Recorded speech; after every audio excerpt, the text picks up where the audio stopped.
Hi, everyone. My name is Aida Zephyr, and I am founder of Femtor Creating Impact.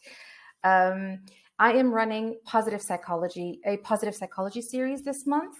And for that reason, I'm going to be visiting different types of mindsets, different cognitive distortions, and try to guide everybody into trying to find some way to tap into some positive psychology to improve your lives and better themselves, right? Because who doesn't need that? Today, my topic is faulty thinking. Faulty thinking, and I'm going to be exploring 15 cognitive distortions with you. And basically, what they are is that most people experience some form of cognitive distortion from time to time. Almost all of us, I would say. When I go through each of these one by one, you will think, oh, but I do that too. Oh, but I do that too. Yeah, you do. We all do it. The only time it becomes a problem is when you are focused, when you are doing it too much, when you find yourself doing it a lot, excessively every single day, and in most situations, then it's a sign for you to pull yourself back and kind of question yourself whether there needs to be a bit of change, and maybe if you're not overdoing something. Yeah. Okay, but if you don't do that, if you think to yourself and say, well, but I'm justified in thinking this way. The problem is that too much of it can lead to anxiety, deep depression. It may cause relationship difficulties and lead to a host of all other complications, which can also include physical complications, right? To put it simply, what are cognitive distortions? They're habitual ways of thinking that are often inaccurate and negatively biased. Sadly, none of these cognitive distortions are going to be in a positive light. It's just so many different ways that you can think negatively. But being able to pinpoint each one of them will give you the power to make sure that you don't let that feeling control your life, or that thinking process control your life. Yeah? Okay, let's move on. We'll start with the first one. The first one is filtering. This is a pretty simple one that we see in a lot of people, right? Focusing solely on the negative and ignoring all the positive. Every one of us has the capacity to be a little bit negative, but if we start to let that control our lives, and you do it day to day, every day, all the time, you really have to question yourself what it is that you're doing and whether it's really worth it. Next, we have overgeneralization, assuming all experiences and people are the same based off of one negative experience. So you've had one bad experience. For example, you were in a workplace that was really toxic, terrible people, terrible superiors who just didn't get along. And now you're going from job to job expecting the same thing to happen to you again. That's overgeneralization. You're not accepting that everything can be different, everything can be unique. No, it has to be exactly the way you experienced it that one time. Third one is catastrophizing. You may have seen this, especially in this whole COVID-19 scenario, where if you assume that the worst case scenario has to be true and you magnify the negative and you minimize the positive, then you're catastrophizing, right? You are just unable you're deliberately minimizing the positive. The next one is control fallacies. I'm going to go over there's a few fallacies in my list of cognitive distortions, and I have to say these are my favorite because they're so unique and they're so different. You'll see them all today. Control fallacy is thinking that everything that happens to you is either all your fault or not at all your fault. So you're constantly believing that everything that happens, oh my God, it's all on you. Or you completely don't think that at all. Like, even if you're responsible for something, nope, not me. Okay, blaming. Pretty basic, right? Pointing to others when looking for a cause of any negative event instead of looking at yourself. And if you feel that a bad situation keeps following you around from place to place or situation to situation, it's time to step back and think, is it something? And you keep saying, and you find yourself that you keep saying, oh, it's because of this, it's because of them, it's because why do these problems always follow me around? then it's time to step back and question, is it something that I should be doing differently? Right? Okay. Emotional reasoning. Okay, this needs a little bit of explaining. Emotional reasoning is, simply put, believing that if I feel it, it must be true. So let me give you an example. Let's say something happened between you and your friend, right? And you feel really, really, really guilty about it. And you didn't do it intentionally, it just happened. When you feel guilty, and that person is feeling bad for whatever reason, you don't bother to go into the depth of the reason why your friend is feeling bad or why your friend is maybe distant or anything. You feel guilty because of that one thing you did. So you believe that is the reason that she's distant or pulling apart. You can't fathom the idea. You can't imagine that it might be something personal going on. Since you believe it, you automatically take it as fact. And this is a problem because you kind of don't rely on your rational brain. You have your rational brain, and then you have your emotional brain, and you let your emotional brain to kind of take over your rational brain. And this can sometimes create a lot of friction in your life and be mostly damaging to yourself because it makes you feel bad all the time. Right. Yeah. Okay. And these kinds of people, if you do this, you believe things are true only because they feel true. Right. Okay. Global labeling. This is also a pretty simple one. Generalizing one or two incidents into overall judgment using exaggerated and emotionally loaded language. So you use a lot of adjectives to describe somebody. So let's say you met someone new, and that person was perhaps your first encounter was that with them was you said hi, and that person replied in a very rude or off-putting manner, and you just stepped back and you're like, okay, I'm sorry, but this person is a rude person, or an unfriendly person.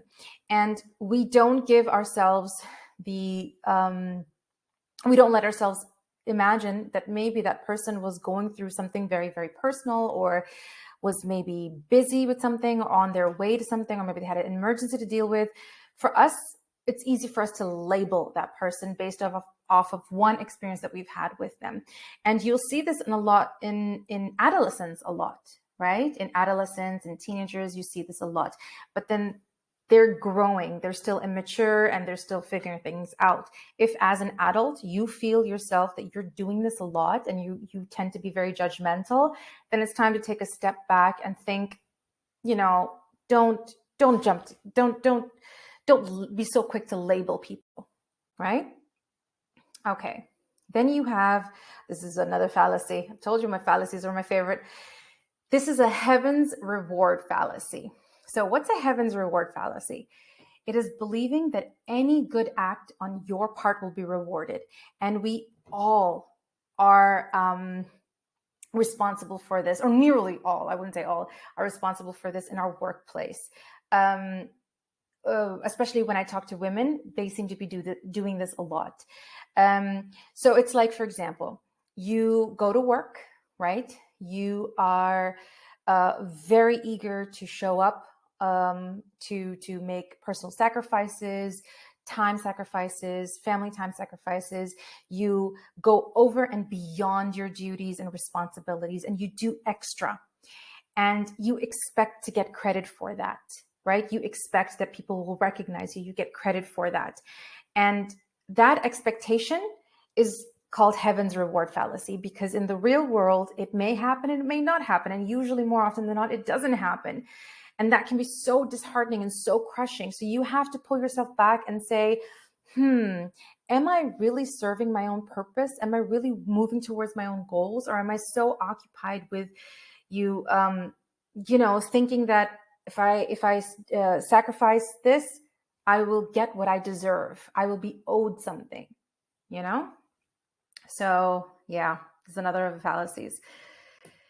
Okay, moving on. Polarized thinking. This is pretty simple. Polarized thinking is just black and white thinking, not seeing the gray. It's when people think that you only have two sides, right, wrong, black, white. There's nothing in between. So either it always happens or it never happens. There's no sometimes, oftentimes, I don't know. There's nothing in between.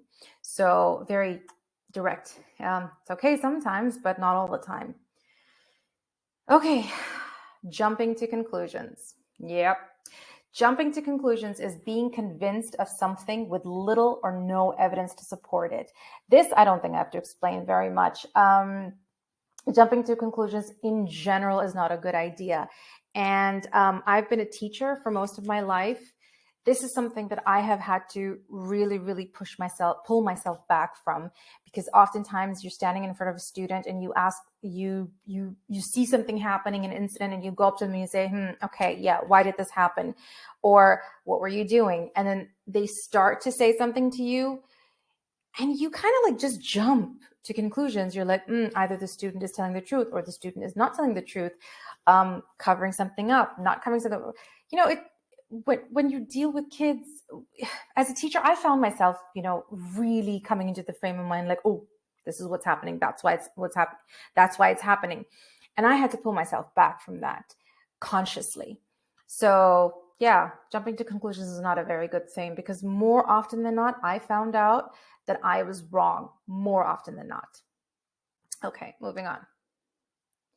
Personalization. Believing that you are at least partially responsible for everything bad that happens around you. Some things are they just happen, good things happen, bad things happen. If you're constantly bringing yourself down, thinking that, oh my God, good things just don't happen to me. It's because of me. I'm responsible. I can't manage to get myself out of it. If you find these kinds of thoughts bringing you down, then you're personalizing too much. Fallacy of fairness, another fallacy. Being too concerned over whether anything is fair. You've met those people who are like, it's not fair, or that's fair. Constantly, it's always fair, unfair. So this is fallacy of fairness. Here's an example for you. Instead of thinking it's unfair, my friend makes a lot more money during doing a similar job as me, try thinking, I might not make as much, but I'm grateful for the job I have. Which is true, because a lot of people, especially in today's world, the way it is, they don't have jobs and it's just not working for them. Shoulds. Okay. Shoulds are the really, really tight people, really, really inflexible people, holding tight to your personal rules on how people ought to behave, not keeping in mind, you're just disregarding the fact that you can't tell people how to act. Yes, there are social constructs in place and etiquette that you have to take care of, and respect that you have to give to other people. But other than that, a lot of the times we're telling people, a lot of times there are people who say, oh, but it should happen this way, but it should happen that way. And that's how everything should go. And the word should is something that I prefer to remove from my dictionary, especially when I'm talking or giving advice to a friend or a colleague. I never use the word should. And I used to. So I consciously have taken that out of my dictionary, out of my vocabulary completely. I just give suggestions using other words like, what if you try, or what do you think about, or have you considered? Never use the word should. It's not polite and it doesn't feel good. Should has been used toward me a lot. And that's why, the realization that I feel so bad about it is what caused me to stop using it in the first place. Okay. Fallacy of change. Ooh, last fallacy. Expecting others to change to suit your needs and desires. Pretty easy to understand. Always being right. I put a cartoon over here because as a human being, you can't always be right. The only one who can say he's always right is Garfield, right? So he's saying over here, I'm not always right, but I'm never wrong. So when you believe that it's absolutely unacceptable to be wrong, you hold yourself to such a standard that you think you cannot be wrong and you don't accept that you're wrong. This is a cognitive distortion. This is a phase of negative thinking. Okay, all right. What do we do with all this information I've given you? I've given you 15 cognitive distortions. Why? Cognitive distortions are negative thinking patterns that aren't entirely based on facts. We think them, they're in our imagination, most of them, or all of them, I would say all of them. All of them are based on our imaginations and how we feel and how we think. They're not based on facts. Everyone uses them from time to time, but when they become more frequent, they can affect your mood and relationships. As you stop negative thinking, you may notice your mood improve in many aspects of your daily life, and hence you will come towards positive thinking. Thank you so much for being here today. I was very happy to present this to you. And if you can give comments, criticisms, I'm open to them. There'll be more videos coming your way. Thank you, and have a nice day wherever you are.